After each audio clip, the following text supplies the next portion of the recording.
paho. Oh, okay. Oh, ano ba nangyari sa inyo? Nagbukat lang ako nung cooler nung sa Biyernes ng gabi. Kaya pala yung lakad nyo. Para kayong jogger na ano. Kasi Nakarang robot. Oo, hindi sumasakit. Patagal na patagal. Sabi nyo, hindi kasi, sabi niya kasi, dito raw sa may likod ng ano, Dito. baba ng balikat. Ito banda. Naapektuhan na pati yung kilos nyo eh. Oo, pati likod. Parang tumitigas na eh. Parang tumitigas na. Ano ba yung binuhat nyo? Sobrang bigat? Hindi naman ang kabigatan. Pero ito, o dito. Hindi, ito Sabihin nyo lang. ha, sabihin nyo yung pinakamasakit ha. Ito lang ho. Ito, Oh, yan o. ito. Yan o. Yan, ganyan. Yan, Oh, yan. Sambong pa ganyan. Oo. Okay. Bibihira itong ganito. Sa totoo lang, kaya pinapunta ko kagad eh. Bibihira ito yung nagbuhat ka dito ang sumakit. Kadalasan, ang common na nararamdaman na nagbubuhat ng medyo, sabihin natin nagbuhat, dito kadalasan. Pero ito kasi, curious ako kaya kagabi lang tumawag sa akin to eh. Kasi ang iniisip ko baka lumala, sobrang sakit na raw eh. Hindi na po Hindi na ako nakakabiyahe.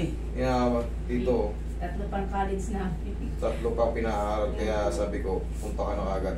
Baka lalo pang lumala, lalo kang mamaga, lalo kang maperwisyo. Hindi na nga po yan siya nakakabangon ng ganyan eh. Kaya nga, yung kilos niya, kung mapapansin yung kilos niya, para siyang ano, bumabagal. Kinokontrol siya ng ano. Baka mamaya may ipit yan dito. Tapos, yung compression ng ano, yung compression ng spine, baka ano, baka naapektuhan na rin yung, kasi naapektuhan na yung movement niya, baka sa spinal cord na rin yung ano nito. Kasi pagka magbubuhat tayo, pwersado, sabihin natin, simple lang, Oo. nako-compress yung mga disc natin. Kaya, yun ano, tinuring ko na itong emergency kasi tumawag kagabi. Kagabi lang ito tumawag na pagbigyan ko. Baka kasi ano eh. Kaya pasalamat. Hindi kasi familiar sa akin yun ano eh. Kaya gusto kong ma-check up kagad. Kaya pasalamat nga po kami. Buti nga ako nakasagot. Kung hindi ako nakasagot, Oo, sa susunod na linggo pa kayo.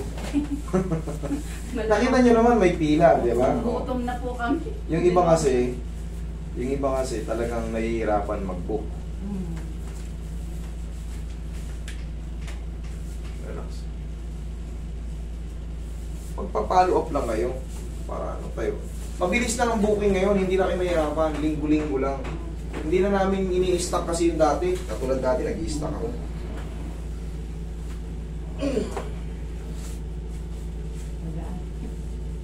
Shoot nyo. Okay, lamputan mo lang katawan mo. Sige, lamputan mo lang. Lamputan mo lang. Yan. Iyo. Upo. Bihira ko lang ginagawa yan kung mapapansin nyo. Yung ganun, bihirang-bihira ako na ginagawa. Depende yun sa kaso. Sa kanya kasi, doon ang tama niya. Kaya, naramdaman nyo? Oo. Mapalo po siya sa inyo po. Okay. Binabalik-balik ko lang yung mga dating moves. Lagi niyang pinapanood yung ano niyo po eh.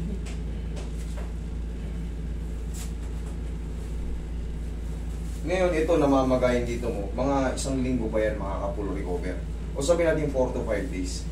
Pero yan, makakabalik ka na sa trabaho. Kahit mamaya, magaan, maaluan na yan. Kirot-kirot na ng konti kasi yung pamamaga. Pero, dire-diretso na yan. Tagilid ka, sorry. Tagilid ka. Para pati yung balakang mga...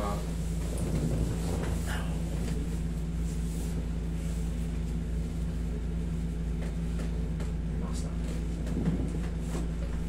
Yan. Kabilang side.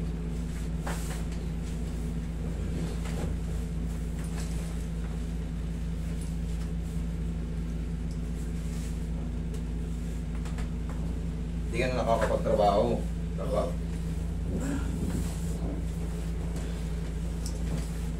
Sige, shoot mo na maayos.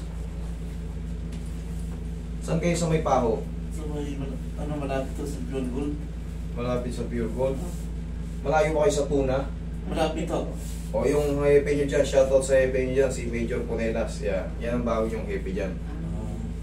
Nung nakaraang buwan lang yung nag-take over. Yeah, shoutout sa paring Bal.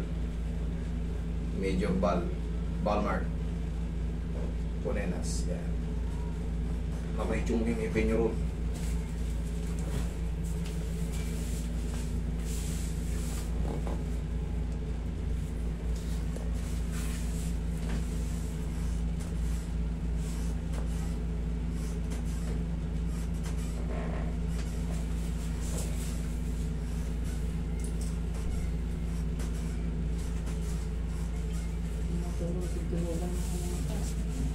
Bigyan mo to ng massage si sir. Then ka lang sir ha.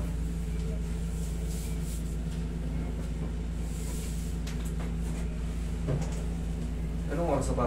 Kirot talaga. Kasi sa higaan, may higaan mo eh. May higaan mo yung namamaga, di kikirot. Hindi siya nakakatulog na may unan po. Mamaya pa kukunanin ko siya, tingnan mo. Nakaano lang siya. Naawa po sa hindi siya ganyan lang siya. Hindi siya makaganyan. Na-obserbahan nyo, no? Oo, Hindi pwede yun. mag-unan. Mamaya titignan natin kung makakapag-unan na siya. Tiyaya.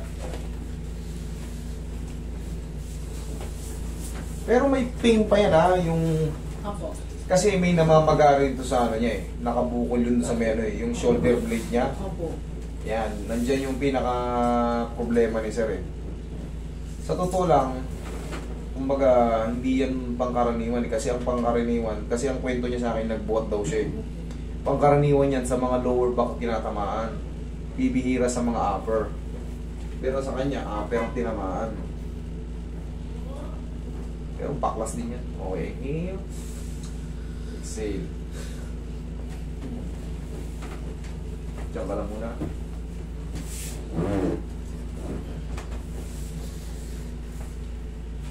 O yan, may unan ka.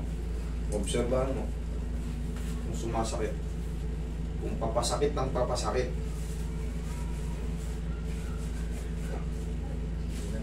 Hindi. Sa tingin mo, kaya mo nang matulog. Pagka kahit nga nakasandal ako, nangangalay nili ko, parang nababanat na yung mga ugat ko eh. Ano ngayon? Habang tumatagal, kumukomportable naman. Okay naman, sir, ano? Okay naman. Nakakabangon na siya. Hindi ba nakakabangon yan? Hindi po. Kasalanan niya, Pag no? ganito pa yun, ano siya, hirap siya gumanon. Kaya naku, Meron pa yung ano, meron pang kutik-kutik dito yan. Siyempre, hindi yan kagad na parang pinutok na lobo, zero-zero lahat. Opo. Pero kita niyo yung pagbabago. Sa bagay, kayo makaka-observa niyan kasi palagi kayo magkasama sa loob ng bahay. Sabi niya nga po sa akin, dali mo na ako doon kasi hindi to pwede sa doktor. Hindi to matatanggal sa doktor. Ganito nga yan. Pag meron kasing nakaipit, minsan talaga hindi umubra yung gamot lang. Kailangan adjust ko muna. Or sabihin natin ma-adjust muna kahit hindi sa akin para umubra yung gamot. Sa tulong ko, sa tulong nila, mas mabilis ang paghilom nyo. Yun ang totoo. Mas maganda yung... Kasi kayo rin ang magdudusa. Kayo rin ang magdudusa sa gastos, sa balik-balik. Opo. Tapos yung sakit ng katawan, kailangan talaga may proper natin. Kumbaga, adjust muna. Tapos kung mayroon sa inyong niresetang gamot, prescribe ng doktor, yan ang inumin nyo. Huwag kayong tsamba-tsamba.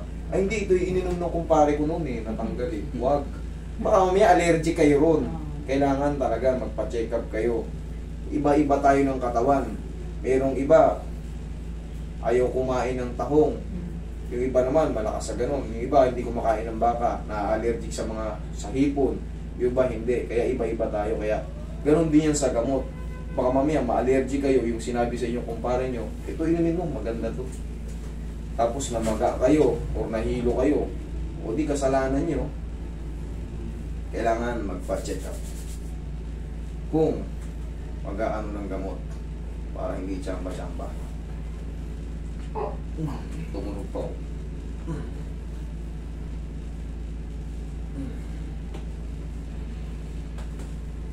Oh, higa ka ulit.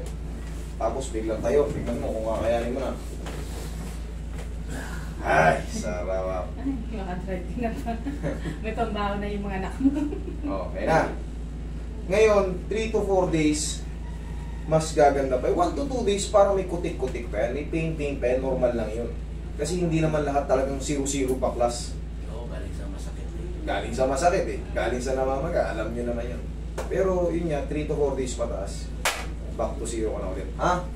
Okay, sige, ingat kayo. Good luck sa inyo.